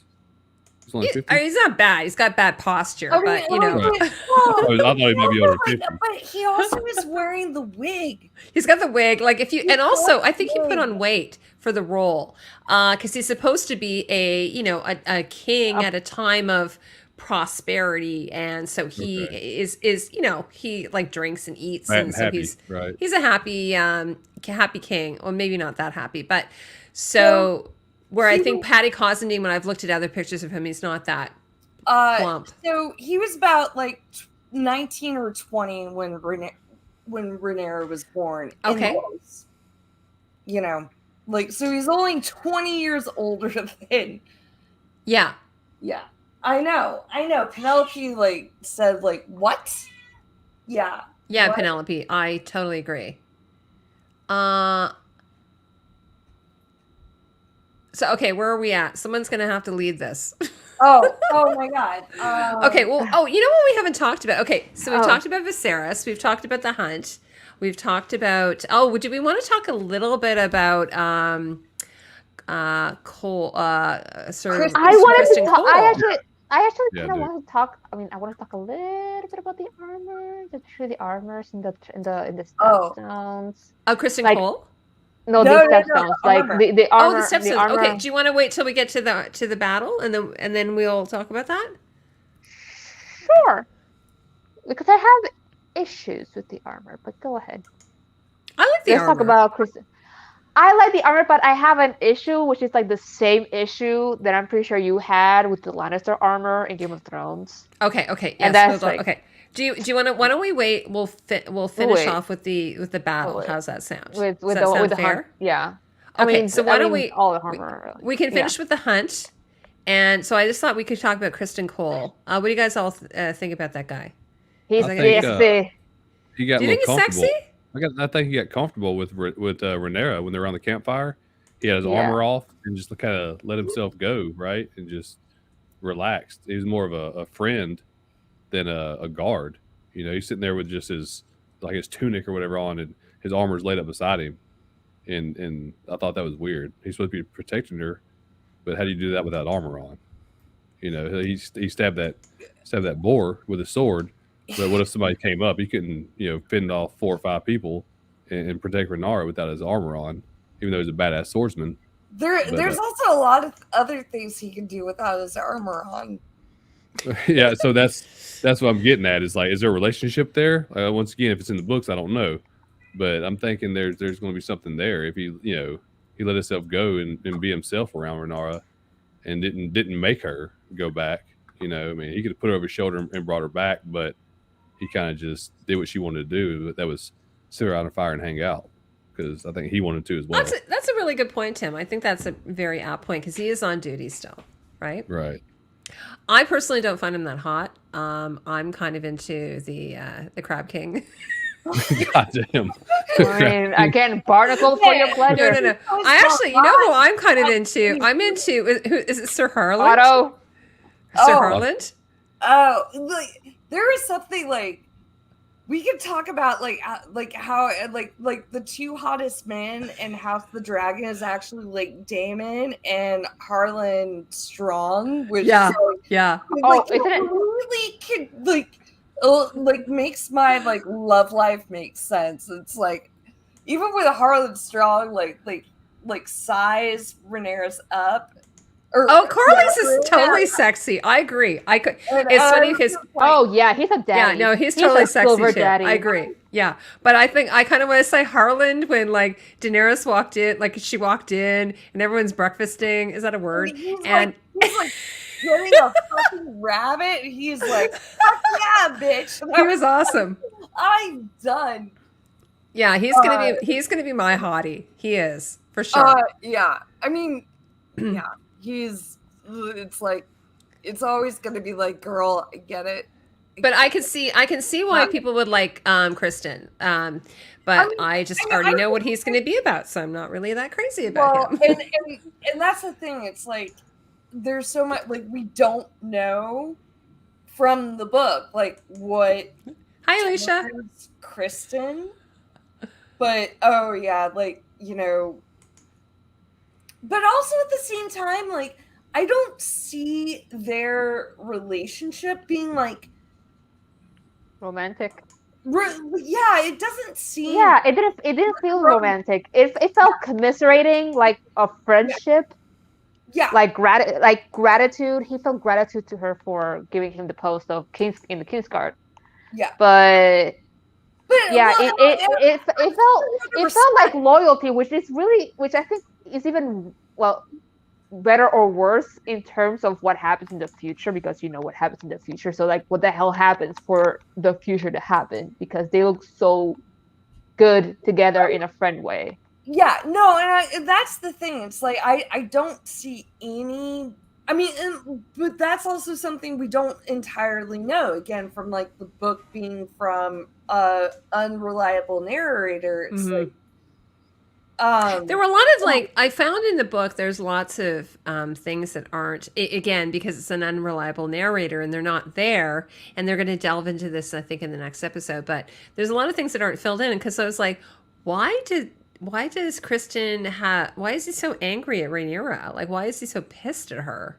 Well, and like I have like a bunch of different theories, like just based off the show. Tell us. Well, Tell us the like theories. I think,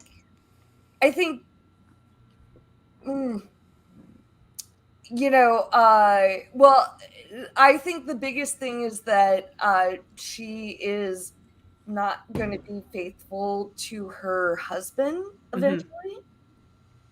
And that makes him mad. I think he's going to take offense to things that Rhaenyra does. But there's also a little bit like I think he's also just going to be like really taken with Alicent. Yeah, okay, that's a great point. I think I heard that. Now, I don't remember reading that in the book. No, but that kind of it's subtext, right? That's the thing in the book. It's like everything in the book was like there was a special relationship between Kristen Cole and Rhaenyra, and at some point it went bad. It went horribly awry. And what is well that's kind of like unrequited, right? It's unrequited, so she makes a move on him and he's like, dude, I'm not into you. Well, no, but well in some things it's like, you know, like did he reject her? Did she reject him? No one knows. But I have a feeling from the show, I don't even think it's going to be like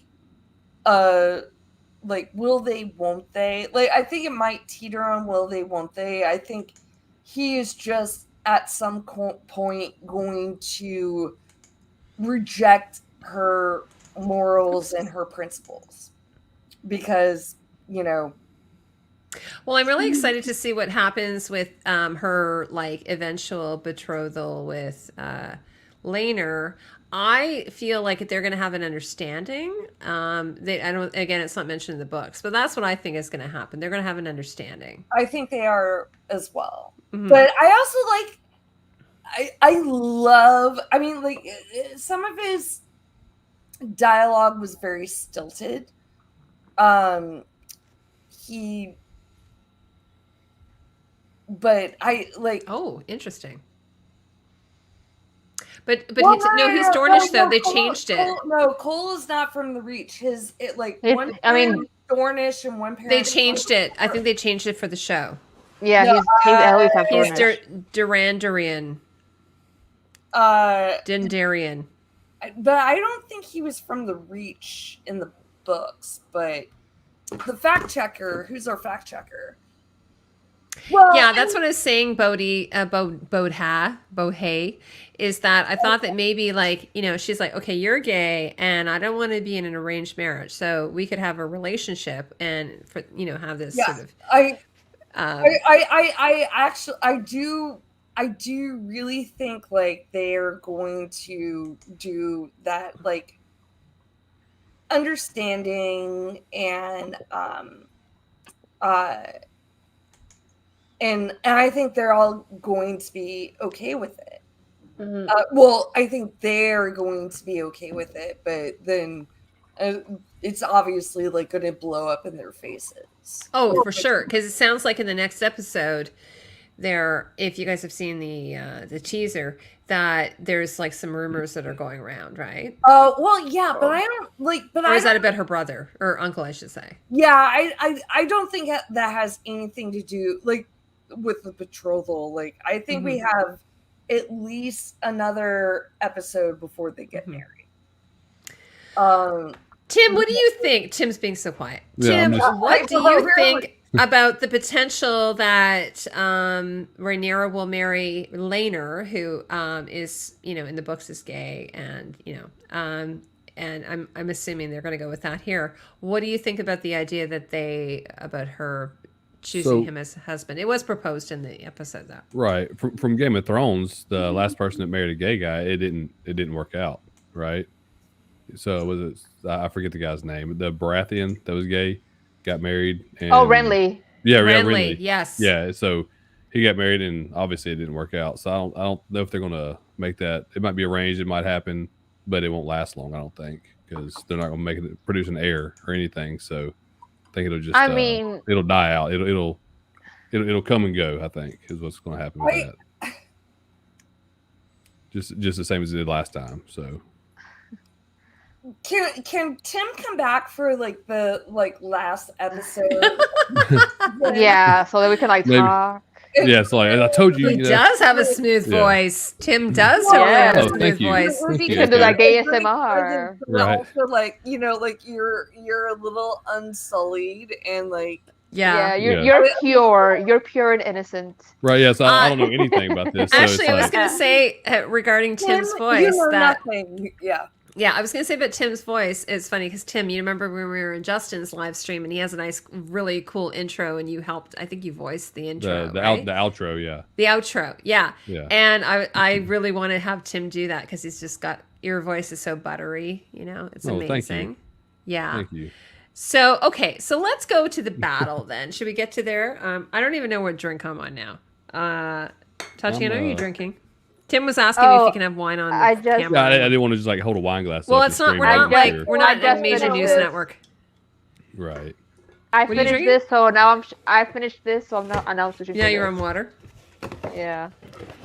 If I get drunk, I will go to sleep. That's all we're saying. By the way, are you guys? I mean, we've been leading up to this. Are you guys kind of excited about the sexual tension between Rhaenyra and Daemon, though? Oh yeah, that's gonna be really good. Nothing like a good uncle niece sexy time. That weirds me out. The incest stuff weirds me out, man. It really does. Honey, you came to the wrong show if you didn't want incest. You came to the wrong show. First episode, I was like texting with my gentleman friend, and we weren't together, but we were texting during it. And I was after the Daemon Rhaenyra scene in the throne room, and they're talking Valyrian to each other, and then he was and then started speaking English to her. I was just I'm done. And then when he told her to turn around, I was this sums up all of my weird sexual shit right now. It's it works for you. It works. It worked. He has Daemon. Oh, Daemon has a power, or sorry. Rhaenyra has a power over Daemon, though. Oh, absolutely. That? Yeah. He's her bitch. He is her bitch. Yeah, absolutely. The egg thing proved it, right? But I think it's an equal But I'm less. Love is love. You guys are cracking me up. I'm less grossed out by the age difference than the actual familial relationship, but also at the same time they're Targaryens. It's it's a little bit. I finally embrace the Targaryen weird bullshit. It's kind of it gives us it sort of gives us a chance. I know we were talking about, earlier, Carl Snark was talking about some of the things about it being a fantasy world, and it does give us a chance to sort of get our freak on a bit. I think that's a bit freaky for me, though. Is it too freaky for you? Well, uncle and niece, and then the age difference. They're trying to get Viserys to marry that 8-year-old or something. Then my mom said I wouldn't have to bed you till I was 14. God damn, you're still 14. It's still a kid. And he's a 50-year-old man. It just weirds me. I don't know. Maybe because I have daughters, and I'd probably kill somebody. Like an uncle or something, trying to. Well, but that's also the interesting thing, because even in that scene last week with Viserys and I'm gonna say Rhaenyra, it's not Rhaenyra, but even when Corlys was watching on, he you could tell in his heart he's I hate this. Yeah. Viserys is also I hate this. And Rhaenys, like when she was talking to Rhaenyra, she's like, I fucking hate this. Like they all hate it. It's like it's part of that like really weird, it's like it's all politicking, it's all, and Mm-hmm. and even like when we were talking earlier, like, when Otto is like, marry, like betroth them to a 2-year-old, and it's like, like it's like, how am I going to betroth my 17-year-old horny daughter to a 2-year-old? There was going to be a fair city just cheating all the way up the wazoo, basically. Yeah. Yeah, it's all kind of wacky, I do actually wish that there was something in the show that kind of like addressed, like, I mean, like I feel like with the Lenora scene, like when everyone like was there and they were watching it and they were just like, no one was happy about it, and like, but they're like, this is what we do, and this is like how we like shore up our alliances, and and definitely, as everyone pointed out, like here and in the show, like, Viserys would have been so much better off if he married Corlys and Rhaenys' daughter, but no one was happy with it. And like, I thought like it was subtle, but that's thought a good point. It was I think that's a good point. It was very, like, it's like, it's gross, but it's also like, this is the way this world works, I want to say hi to Mike Boy, who's here. Who else is new that hasn't we haven't did a shout out to? Alicia's here. John 42, Mike Boy, Oak Town Girl is also here. Debs 1973 also here. I just want to say, by the way, and I'm like, the Black Stag has like an Egyptian emperor married his own daughter. That is like the one depravity that the Targaryens have not done, is that that's not true. Married their own children. I just want to say that the comments AK. Hi, AK. Hi, Alicia. The comments, by the way, have been really great throughout this live stream. No, Tim, I totally agree with what you're saying. I remember when I saw there was like a post about, I think it was Lena, she's 12, and the actress, I couldn't find the age of the actress, but I was like kind of a little bit horrified. The actress is actually like 12. Yeah, she's actually 12. So, you're a dad. I actually have a 13-year-old. So I'm thinking, oh my God, they have an actress who's saying these lines. So I was a little bit horrified by the whole thing. Well, and, I'm pretty open-minded regarding almost anything. But when it comes to pedophilia or any of that kind of thing, I'm kind of like pretty upset. So I guess the only defense I have for this is that this is a representation of how things, would have been done. And as Rebecca was saying, like, it doesn't, just because they were betrothed doesn't mean that they would have been actually, consummating the relationship. It is disgusting and obviously from our point of view, or from our like, modern 2022 minds. But like, again, like, and it doesn't make it like better. Like this,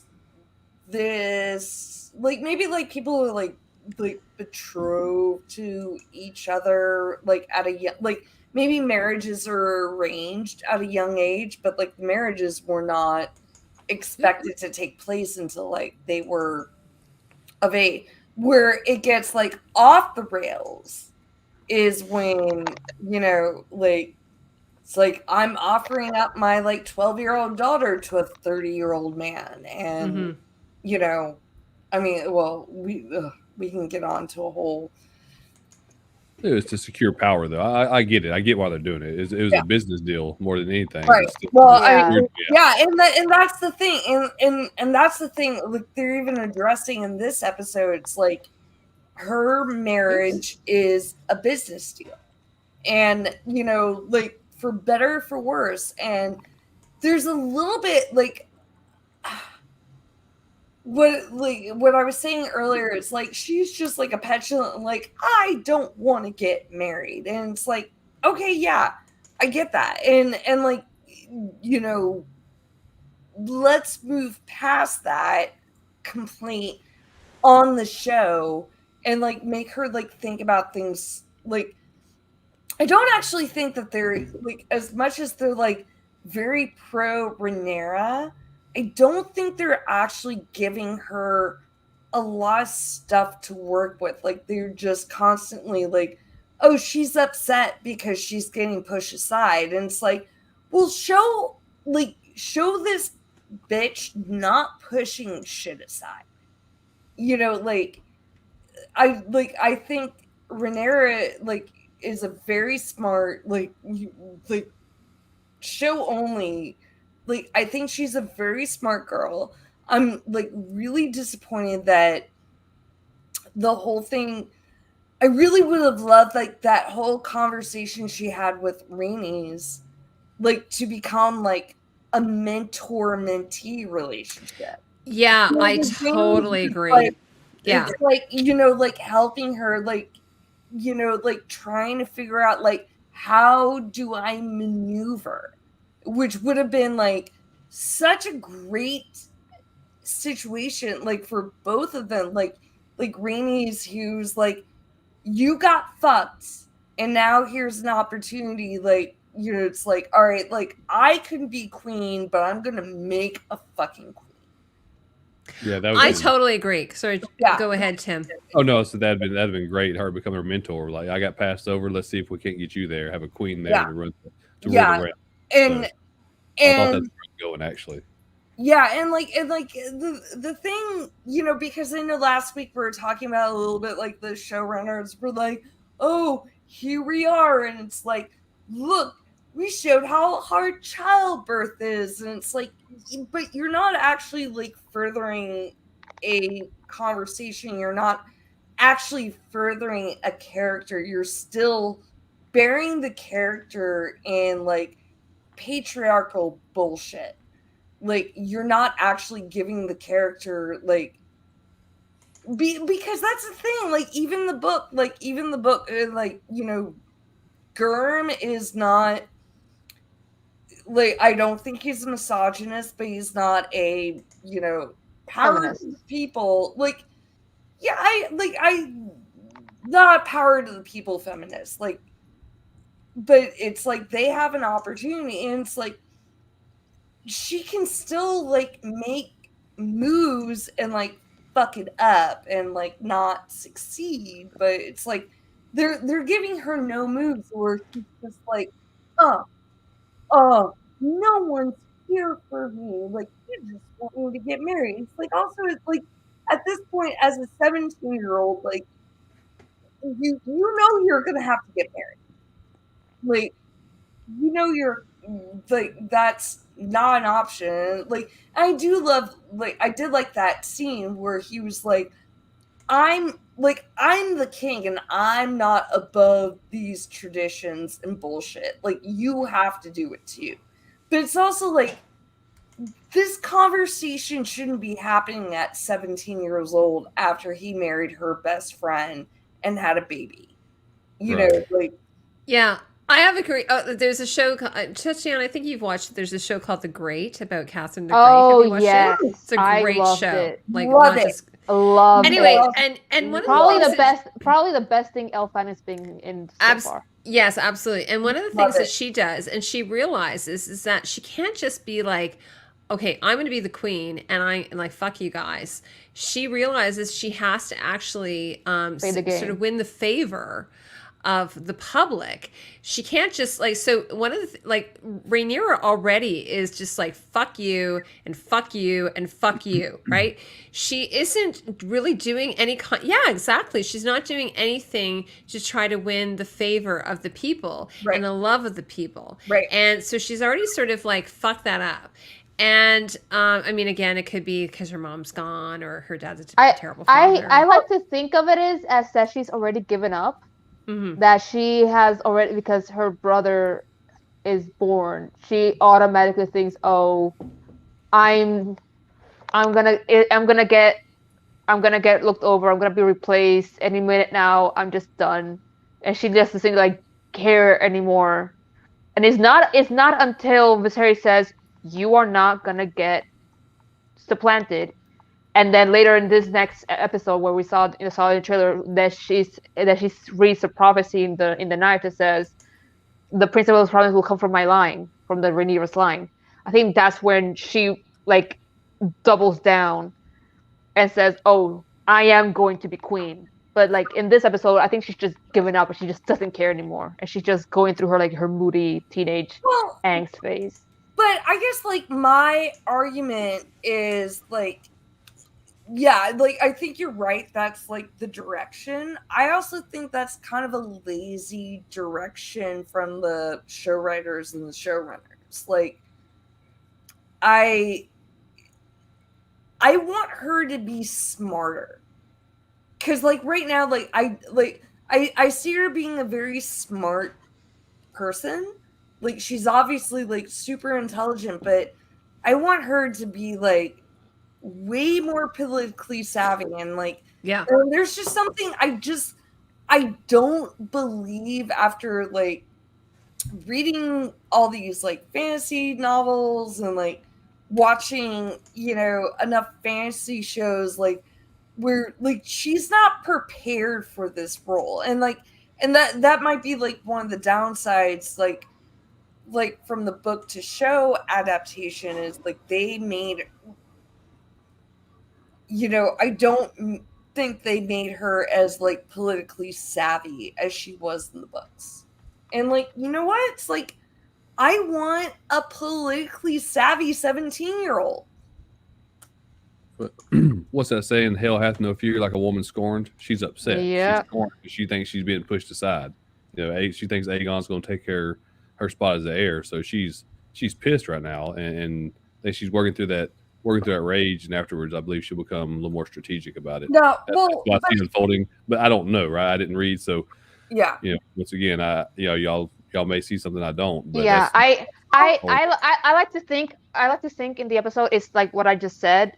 Until not just what Viserys says, but I think it's really until the White Heart comes to her. It's like nature is choosing her. Her father is choosing her, and then next episode when she reads the prophecy, destiny is choosing her, and that's where she really doubles down.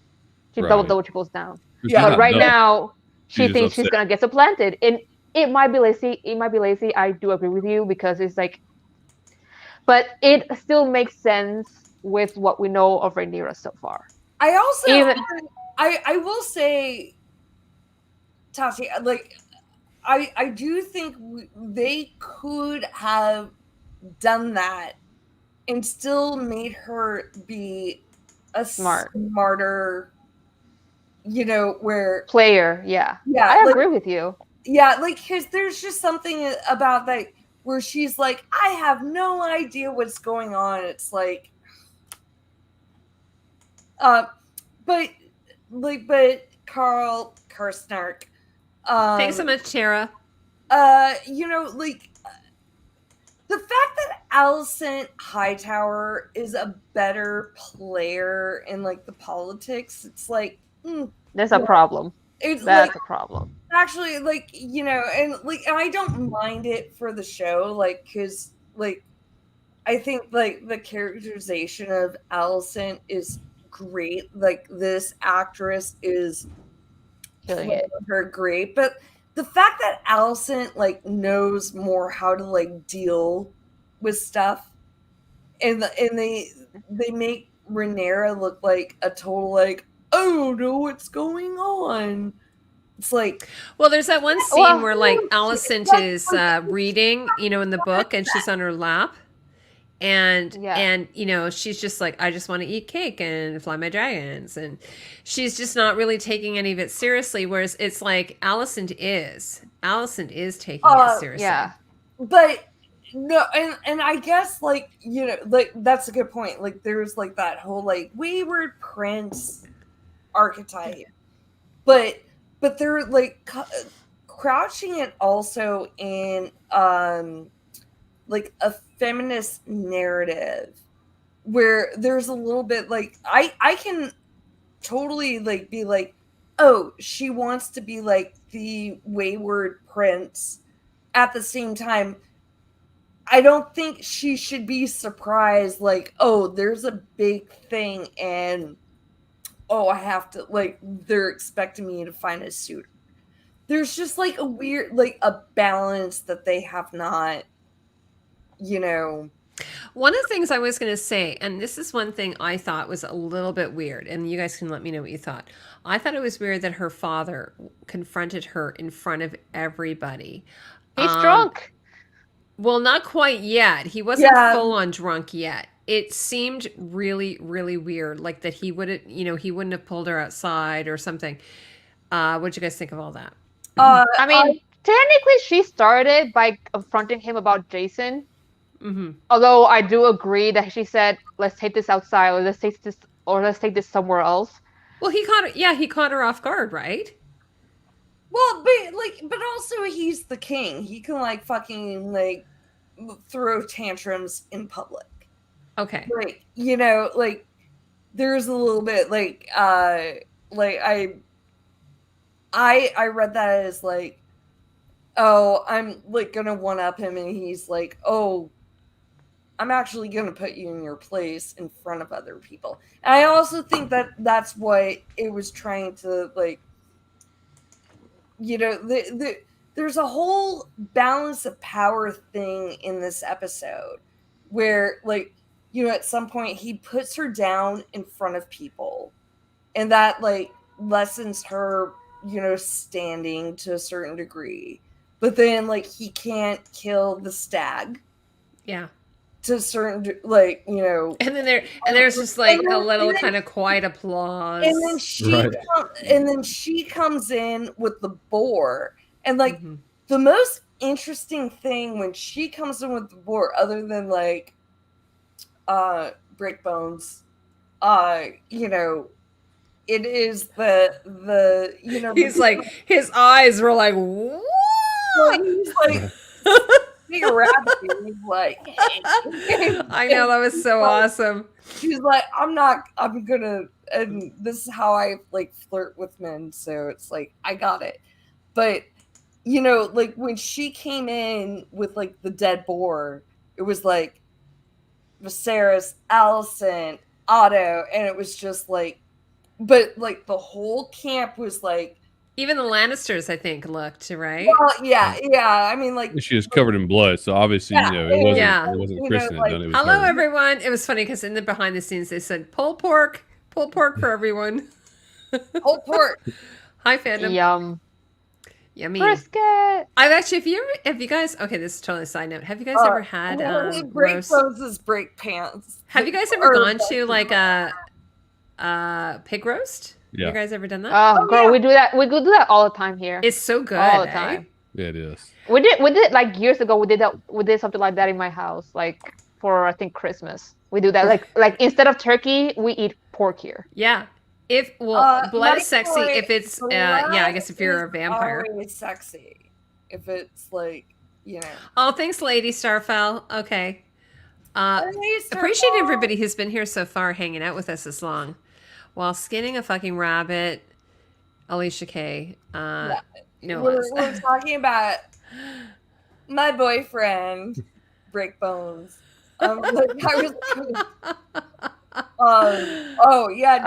was like skin that rabbit. He was like, that was awesome, eh? Like, hey. It was funny because I just finished watching an entire episode of Alone. I don't know if you guys know this show. I love that show. It's a great show. It's basically a survival show. So I just watched season 9, and the winner was Canadian. And Tatiana, the winner, was the first Hispanic winner.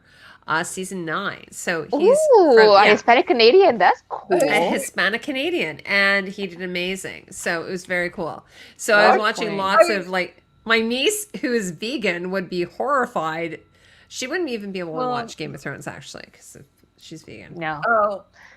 Although Harwin was also like the only one who smiled when Rhaenyra came into the camp. He's like, hey. Yes, he was. He I was like, like this. he was like, I like Yeah, this. He was like, Impressed, you huh? go, queen. Yeah. But Who was skinning like the in the co- rabbit?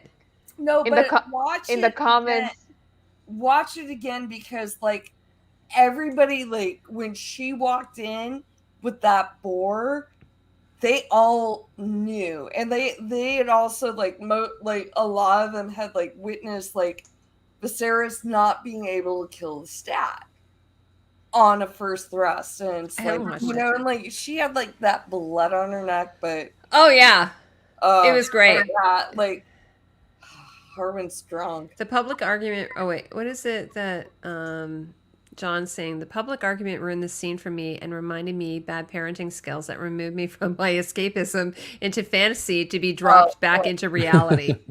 That's fair. That was bad parenting, right? It really was. Who was skinning the rabbit? Who was it? Was it Harwin? Harwin. It was Harwin. Yeah. Harwin's strong. And Okay. you know, it's funny. Like, yeah. So I watched so in Alone they do I'll be like right back. Beaver. I'll be right back. They do. Tim, are you into outdoorsy stuff at all? Or are you Yeah, into... I went dove hunting this weekend. Actually. Oh, you did? No Yeah, way. I did. Well, so it's funny because last weekend we were talking about it. People were like, Heidi, you should watch this YouTuber or this YouTuber. And I'm like, you know what? Like, I actually like watching outdoorsy stuff. Like, that's sort of I either watch kind of people who do lawn care, or I watch like survivalist stuff. There's a famous guy in Canada who is a survivalist, and I like watching it. And the reason is that it's totally different than anything that I'm into. So I watched, because I was sick this weekend, I binged watched all of Alone season 9. And 2 of the contestants were from Canada, and the winner was Canadian and a Hispanic Canadian. I So don't think that I was finished very season cool. 9 yet. So how have you watched some of the seasons though? Yeah, I watched like 1 through 3, I believe, and then I think I watched 8. Okay, No, I so used, natural selection birdshot, action. natural. Did you use buckshot? No, I think number 8 birdshot. Okay. You wouldn't be able to hit a flying dove